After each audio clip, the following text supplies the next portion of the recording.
Hola, ¿cómo están? Bienvenidos a nuestro canal de comunicación donde en este caso vamos a estar charlando con el doctor Charif, que él es profesor en BioSea Lab. Les recuerdo que él es el profesor del curso de Western Blot, también está preparando cursos de escritura científica y bueno, vamos a aprovechar sus conocimientos que próximamente vamos a tener ese curso para empezar a la búsqueda y demás de bibliografía científica. Pero bueno, como ya muchos están necesitando y tienen dudas y quieren saber algunas cosas, vamos a ir adelantando algunas cositas, algunos tips, cosas que todos necesitamos para la escritura. Yo para ponernos en tema, lo que quiero recordar o mencionar es que ya sea cuando uno escribe un plan de tesis o la misma tesis o un proyecto, que ahora si podés nos aclarás un poquito bien qué es cada uno, tiene que armar algo teórico, porque yo cuando hablé de los doctorados privados, no les mencioné que ahí ya tenés que tener un plan, un proyecto, o aunque sea un intento de plan. Y eso hay que escribirlo, ¿sí? Hay que recopilar información, o sea, no es decir yo quiero hacer esto, hay que recopilar información, meterte un poquito en el tema y ahí lo presentás y te lo aceptan o no te lo aceptan. Entonces, cuando uno tiene que escribir estos planes o estas tesis, la pregunta es ¿por dónde empezamos? ¿De dónde sacamos esa información? Así que bueno, Santi, gracias por estar acá de nuevo, ayudándonos con todas las dudas que tenemos. Y bueno, ¿podrías comentar un poquito las diferencias entre plan, proyecto? Hola, bueno, muchas gracias, Dani. Un proyecto es, digamos, el esquema más grande que puede incluir diferentes planes. Un plan de trabajo tiene una estructura muy determinada que generalmente abarca un estado del arte, una introducción del tema, cómo está, qué se sabe, qué no se sabe, y uno lo encamina hacia los objetivos, que son lo que uno pretende desarrollar durante ese trabajo. Uno luego va a especificar la metodología bien detallada. Por último, puede llegar a especificar también los resultados esperados y con qué elementos cuenta en cuanto a factibilidad para realizar ese trabajo. Bien, clarísimo. Bueno, entonces, cuando tenemos que empezar, creo que es más que nada para la parte de estado del arte y también para la introducción, donde tenemos que empezar a buscar un poquito de información y decir, bueno, por ejemplo, no sé, yo voy a poner un ejemplo cualquiera, quiero investigar sobre el microbioma humano o microbiota intestinal, algo así. Primero que nada, tengo que empezar a poner la situación actual o qué se sabe hasta ahora, ¿no? Entonces, partiendo de eso, que eso es lo que quiero, ¿a dónde busco? ¿Lo googleo? ¿Me fijo por cualquier lado? ¿De dónde sale toda esta información? Cuando uno ingresa a un grupo de trabajo y tiene que desarrollar un plan de trabajo, un plan de doctorado, lo que uno usualmente hace es leer las publicaciones de ese grupo de trabajo al que le ingresó. Sin embargo, si uno desconoce completamente el tema, lo que yo recomiendo es buscar reviews o revisiones, que son como capítulos, como descripciones de un tema, que reúnen a su vez diferentes publicaciones. Entonces eso es lo macro y uno va a ir después a lo micro, a las publicaciones independientes. ¿Cómo se busca esto? Uno puede utilizar motores de búsqueda científica. Espera que Son... estamos tomando nota de todo esto, pues yo voy a ir poniendo los tips entonces. Primero me fijo en las publicaciones del grupo ese donde estoy entrando o de la universidad, Exactamente. lo que ya hay. Bueno, publicaciones que incluyen reviews y demás. Acá yo les tiro otro tip, que hay algunas universidades que tienen también los repositorios de los trabajos de otros alumnos o las tesis y todas las publicaciones ya están ahí mismo. Así que ese sería el primer lugar donde podemos empezar, ¿no? Exactamente, Y sí. después, entonces, listo. A partir de ahí, eso es lo que estaba ahí adentro, lo que ya tengo fácil. Y después, ¿cómo seguimos? Una vez que buscaste en estos motores de búsqueda de literatura científica, hay un montón de motores de búsqueda. En el caso de las ciencias exactas, nosotros manejamos lo más notable que es PubMed, pero hay otras bases de datos, hay otros motores de búsqueda como Science Direct, como ese Cielo, como Google Academics, ¿sí? O Google Scholar, donde uno ingresa el término de búsqueda y va a aparecer una lista de resultados que pueden o no contener la palabra o el término que uno busca en el título o en el cuerpo de del trabajo. Y ahí uno filtra, uno pone los criterios de selección para que la lista se vaya actualizando y se acerque más a lo que uno estaba buscando. ¿Es lo mismo si yo pongo Google Scholar o que si yo pongo Google Academic? ¿Me sale lo mismo, los mismos resultados? Cuando uno busca Google Scholar, directamente lo redirige a la entidad que es Google Academics. Google Academics tal vez tiene menos filtros que otros motores de búsqueda, pero sin embargo lo que va a aparecer son los links, los enlaces a esos trabajos que lo redirigen o no a otros motores de búsqueda. Entonces lo que yo recomiendo es buscar el nombre de la técnica o algo similar que te acerque a la técnica en inglés. De hecho las páginas, los motores de búsqueda están todos en inglés. Sí. Listo, sacándolo del Google, entonces bueno, ponele que vos decís, bueno, van a PubMed. Ahí en este caso, si es lo mismo si yo quiero investigar sobre, no sé, salud pública, que si yo quiero investigar sobre una comunidad bacteriana, o si quiero algo de medicina, la parte clínica de la medicina. ¿Hay alguna diferencia en estos lugares donde buscar? Hay buscadores que son mucho más abarcativos, hay buscadores que son mucho más específicos, ¿sí? Entonces, tal vez términos ecológicos, por ejemplo, no lo buscaría en PubMed, porque PubMed tiene que ver más con la salud y con la biología molecular, pero sí buscaría, por ejemplo, en Ese Cielo, que es otro buscador, otro metabuscador. Entonces uno va a ir buscando las cosas de acuerdo al motor de búsqueda que uno va a emplear, es como vos decís. Hay otra manera también que no solo requiere que uno busque motores de búsqueda, sino que uno puede contactarse directamente con el grupo de trabajo o con el investigador que realizó ese trabajo y solicitárselo. Ponele que vos encontrás, o sea, vas escarbando, llegaste a un paper, llegaste al original. Uh-huh. Ponele que por medio de Sci-Hub, que lo usamos todos, lo podés llegar a descargar, ¿o no? Bueno, llegamos a un paper. Puede haber múltiples posibilidades, vamos a evaluar de a una. Puede ser que el trabajo sea de acceso público, entonces uno en la revista que publicó ese trabajo lo puede descargar tranquilamente en formato PDF. Puede ser que no sea de acceso público y ahí encontramos una barrera que es lo que nos complica muchas veces a la hora de buscar información para los científicos, ¿no? ¿Qué hacemos en ese aspecto? Bueno, solución A es contactar al grupo de trabajo o al investigador que realizó la investigación y pedirle amablemente que lo envíen. Probablemente que lo envíen, no hay ningún problema. La otra opción es pagar. Los trabajos científicos están, manejados por las revistas que lo publican y uno cede los derechos, entonces uno tiene que pagar para ver un trabajo científico que no es de acceso público. La tercera manera es meterse en grupos de Facebook o grupos donde uno solicita de que le bajen el trabajo científico. Hay muchos becarios y científicos que amablemente van a cumplir con eso. La cuarta opción es utilizar el sistema de acceso de la universidad o del grupo de trabajo donde uno trabaja. Muchas veces existe una manera de que las universidades y los grupos de trabajo están habilitados a bajar trabajos científicos sin pagar. Y la quinta opción que utilizamos la mayoría de los científicos es utilizar la página Sci-Hub, que permite bajar todos los trabajos científicos que deberían estar a disposición de todos nosotros sin pagar. Y si no son trabajos científicos, también hay libros y capítulos de libros que se pueden bajar por un sistema que se llama LibGen, Library Genesis. ¿Sí? Eso no sirve para papers o reviews, sino más para libros o capítulos. Sci-Hub, entonces, se las voy a estar escribiendo, pero creo que la conocemos todos. La conocemos todos. Sí. Pero esta que dijiste última, ¿cómo es? LibGen. Bien.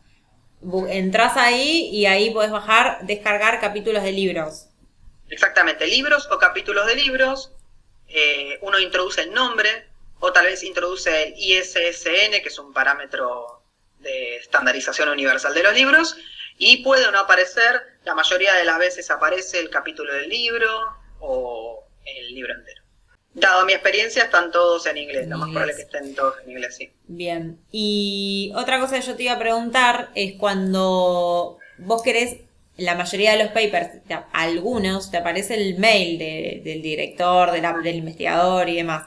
ahí es donde vos decís de contactarlo o cómo. Uno puede ver, uno encontró un trabajo y se encuentra con que no está disponible si uno no paga.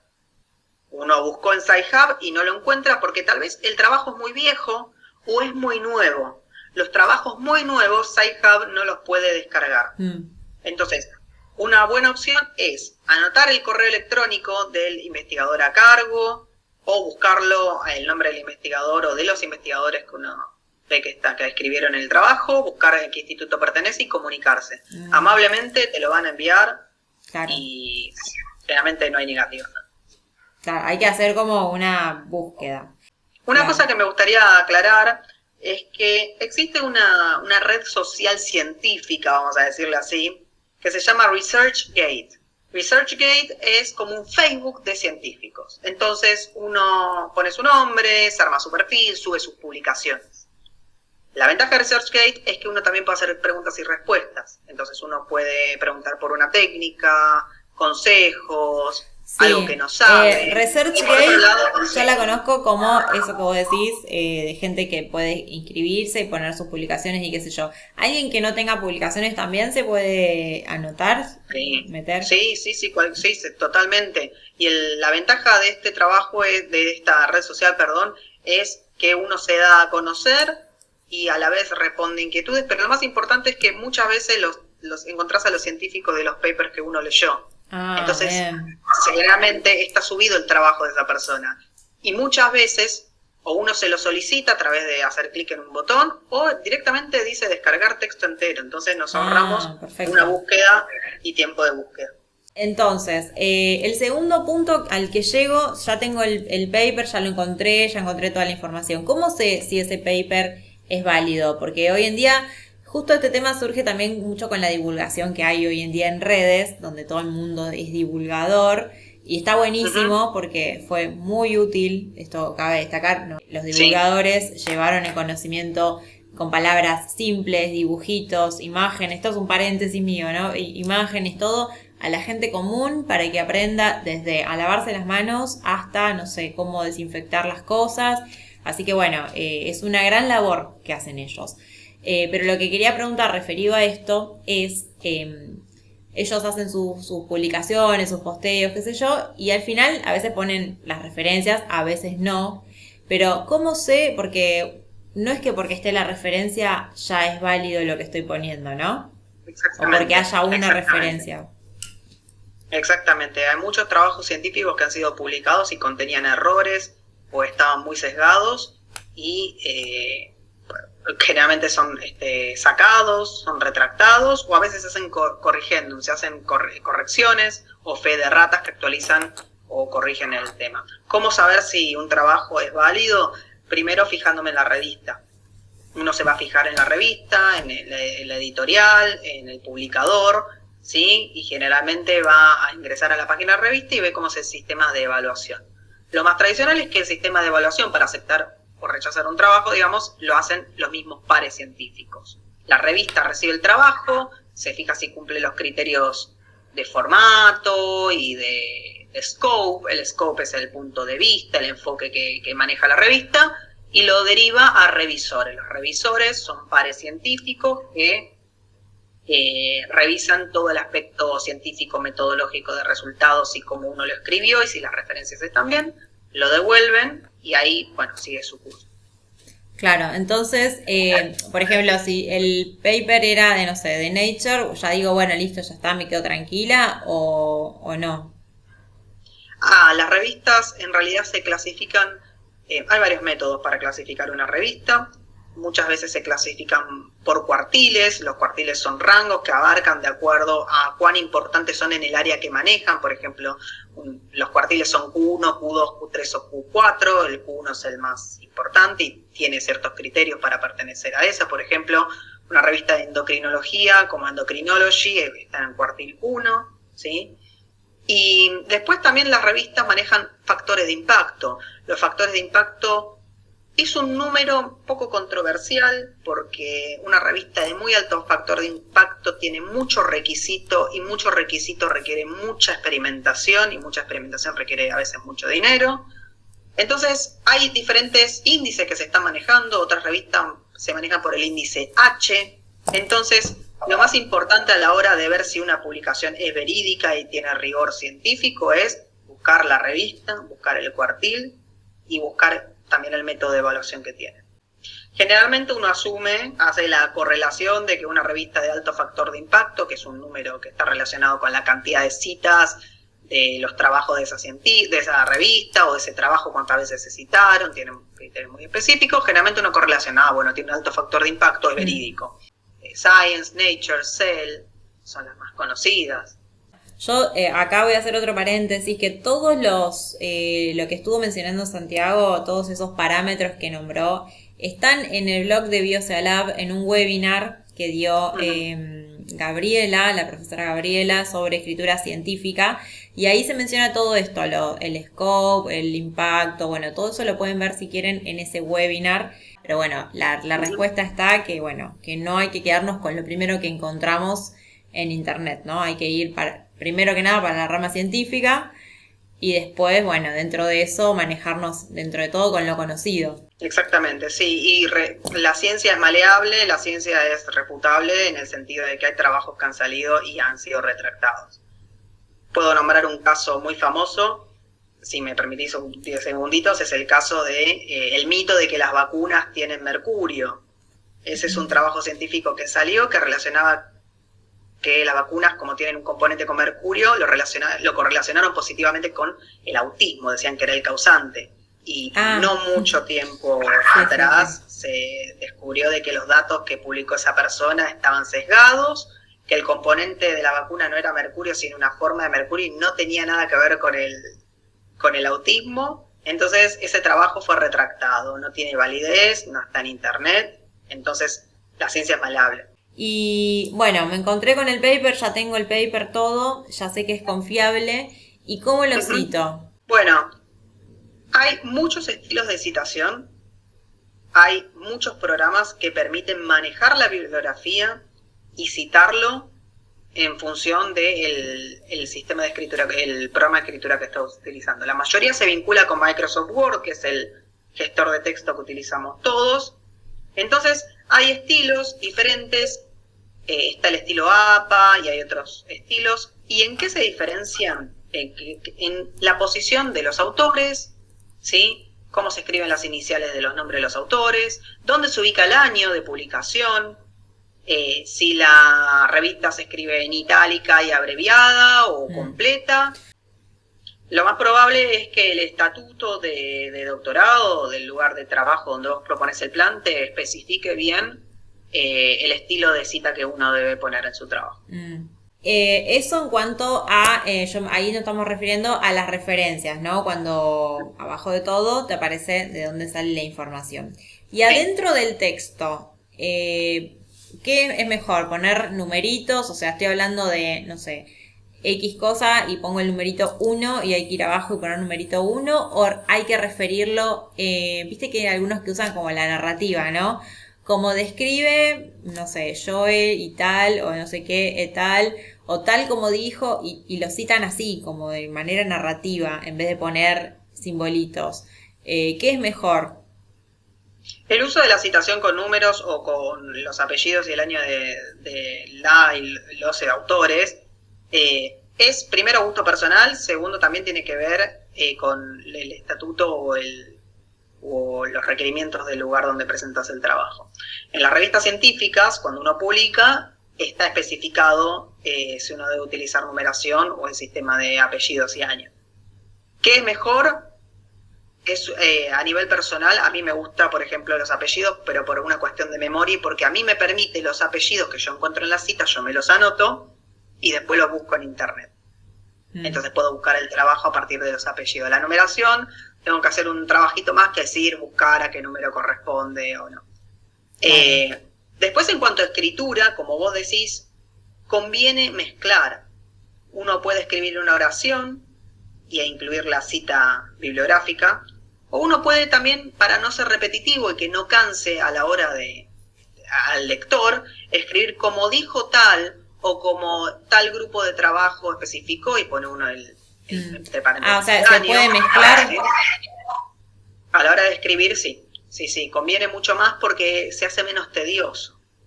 Está bien, porque yo soy más de los numeritos. Me gusta escribir todo mío Claro, sin hablar de nadie, sin nombrar a nadie más claro. y ponerle numeritos y después, bueno. Pero bueno, después ahí también hay otro tema, ¿no? Porque lo ubicas por número, lo ubicas por alfabeto. Entonces, el consejo es que Sí. primero busquemos, según la universidad, en el estatuto, todo lo que nos pide, antes de ponernos a escribir y después tener que hacer Ujú. todo de nuevo, ¿no? Está bueno entonces buscar, se puede buscar una tesis modelo de la misma universidad. Muchas veces pasa que uno pone la bibliografía de una manera y te vas a entregar el trabajo y te das cuenta de que era con números, o que el orden era alfabético, o era por orden de aparición de la publicación en cuanto al texto, y te querés matar. Entonces tenés que hacer de vuelta el trabajo. Y en Exactamente. cuanto a esto, mientras lo vas escribiendo, ¿vos tenés algún consejo, algo que puedas dar como para ahorrarnos algún paso? A ver, lo que yo recomiendo primero a la hora de escribir la primera oración de un trabajo es, si uno tiene una idea en la cabeza, bajarla por escrito, lo que sea, como sea. Después uno le cambia el formato, le pone las citas, uno le pone la estructura científica que corresponde, pero cuando uno tiene una idea, es mejor bajarla por escrito para que uno no se le vaya. Y siempre la primera oración, empezar a escribir algo, la primera oración es la más difícil, pero después te lleva solo. Confieso que es muy difícil sentarse a escribir la primera oración, darle formato a eso que uno quiere decir, pero después a uno lo va llevando solo. Entonces, una vez que vas escribiendo, yo lo que hago y lo que recomiendo es escribir la oración, poner directamente la cita, por ejemplo, Charif et al, 2020, y abajo, a medida que yo voy escribiendo mi texto en la misma hoja, escribir la cita completa, con el formato que sea, después lo emprolijamos, pero para no perderla, ¿sí? Y en el texto que estoy escribiendo, si ya puse la cita, resaltarlo con un color notorio para saber que esa es una cita. Está bien. O sea, vos decís de ir haciendo las dos al mismo tiempo. Primero escribir, Exactamente. pero después ya ir agregándole todo al mismo tiempo. No que te quede para el final. Exactamente. Sí, de todos modos, otra cosa que recomiendo, que es una cosa mía, una cosa personal, es que tal vez no ir escribiendo todo y no avanzar con otros temas. Uno puede estar hablando de un tema y se le ocurre una frase para otro tema, para otra subsección. Entonces, en la misma hoja, escribir la idea, o uno encontró en un trabajo una frase que le parece que puede sostener algo que uno quiere decir, entonces uno la copia, la modifica, sí, obviamente no lo puede hacer copia textual porque es plagio, pero conviene decir, bueno, de tal trabajo saco esta frase, y después la voy a emplear en Claro. lo que estoy escribiendo. Sí, como trabajar en paralelo, ¿no? No hacer todo secuencial, sino que por ahí muchas No, veces somos multitasking naturalmente, entonces por ahí nos pasa eso con las ideas que vuelan por todos lados. Mil veces te pasa que sí, estás buscando una cosa y y encontrás terminas encontrando otra. otra cosa, terminas encontrando algo que te sirve para otra sección o para que te justifica justo una idea que vos tenés. Y es como vos decís, somos multitasking y no siempre estamos inspirados para escribir sobre un tema y estamos por ahí con la luz prendida para otro. Claro, claro, sí, sí, sí, tal cual. Pero bueno, en esto no es que uno pueda hacer lo que tenga ganas, ¿no? Sino que a veces hay que hacerlo. Bueno, Exacto. entonces primero escribimos y después agregamos las citas, decís vos, Yo recomiendo no perder la cita. tenerlas, Es un dolor de cabeza perder la cita. tenerlas a Y mano. muchas veces sucede que si uno cita dentro del texto con apellidos y con años, hay muchos apellidos que son iguales. Muchos apellidos que, además de ser iguales, tienen el mismo año de publicación. ¿Sí? Hay Claro. muchas personas que están de primer autor en un trabajo y publicaron el mismo año, pero con diferentes autores que colaboraron. Sí, Entonces tienen sí, el sí, mismo sí. autor principal y el mismo año, entonces es un dolor de cabeza identificarlo. Claro, sí, Entonces sí. conviene hacerlo en simultáneo, sí. Ir guardándose las citas y la bibliografía, porque una vez que lo perdés, no lo encontrás más. Y bueno, lo último te voy a preguntar, que es un consejo que para darle a nuestros alumnos también. ¿Qué conviene cuando uno se tiene que poner a escribir estas cosas? No digo la tesis de doctorado ni la tesis de grado, pero un plan, algo cortito, una escritura. Hacerlo de apartes, justamente esperando que llegue la inspiración. O sea, hoy estoy inspirada, tengo ganas, me pongo a escribir la introducción y listo, dejo hasta que me canso y otro día que tengo ganas sigo con otra parte. O focalizarme, concentrarme, sentarme y hacer todo de una. ¿Qué recomendás vos que tenés años de escritura? Y para gusto personal y porque me ha funcionado, yo recomiendo hacerle caso a la inspiración. Sin perder de vista que uno no puede entrar a un trabajo si no tiene todas las partes completas. Pero lo más probable es que uno debería hacerle caso a esa idea que está flotando en la cabeza, bajarla a tierra, buscar la bibliografía que la sustente y ya sacártela encima de alguna manera, ¿sí? Entonces, hacer en simultáneo, como vos dijiste, pero siempre ateniéndose a los tiempos que hay que cumplir y a la estructura que hay que mantener. Claro, y en cuanto a la estructura, ¿vos qué recomendás? Empezar siempre, porque hay gente que es que no le gusta seguir los esquemas, ¿no? Que rompe las reglas y demás y le va bien. Entonces, hay gente que se sienta con la introducción y hasta que no le sale la introducción no sigue a otra cosa. Pero hay gente que dice, bueno, no, empiezo por materiales y métodos, que es lo más complicado, o lo más fácil, depende de la técnica. Empiezo por acá, que es lo que me acuerdo más rápido, etcétera. ¿Vos qué recomendás? ¿Seguir el hilo de la nota que vamos a hacer? ¿O empezar por donde uno se siente más cómodo? Depende de la etapa que uno esté. Si uno está por presentar un proyecto y espera que se lo aprueben, lo más probable es que uno arranque por la introducción, sí, que es lo que más toma tiempo leer, el estado del arte, informarte, capacitarte, qué se sabe, qué no se sabe, y bajar a tierra una idea por la cual vas a hacer, que justifique el por qué vas a hacer un trabajo, conviene arrancar por la introducción. Si ya estás en una etapa más avanzada, donde aceptaron tu trabajo en cuanto a universidades privadas o lo que sea, yo digo que cuanto uno tiene más fresco los materiales y métodos, mucho mejor. Porque uno, mientras desarrolla el trabajo, se va olvidando de los reactivos que usó, de los números de lote, de quién hizo un trabajo, de quién hizo una técnica, de cómo lo hiciste. A veces uno está traspapelado. Entonces lo que conviene es arrancar con materiales y métodos y sacártelo encima. Los materiales y métodos no cambian a lo largo del tiempo, digamos. Vos ya lo escribimos, hiciste eso y ya está. Igual, como les dije, pronto vamos a tener un curso de esto, o un mini curso, o un taller, no sabemos qué formato le vamos a dar todavía, pero va a referirse justamente a esto con técnicas bien concretas, con ejemplos, porque como ven hay un mundo de cosas y tendríamos que ver caso por caso cuál es la mejor recomendación. Entonces, bueno, Santiago va a estar siendo el profesor de ese curso porque, dada su amplia experiencia y sus publicaciones y todo, tiene mucha experiencia para poder hablar de este tema y enseñarnos. Así que bueno, eso era lo que les quería recordar en cuanto a escritura y en cuanto a citación, ¿no? Científica. ¿Y vos, Santi, nos querés dar algún consejo más, algún tip, algo, recomendación?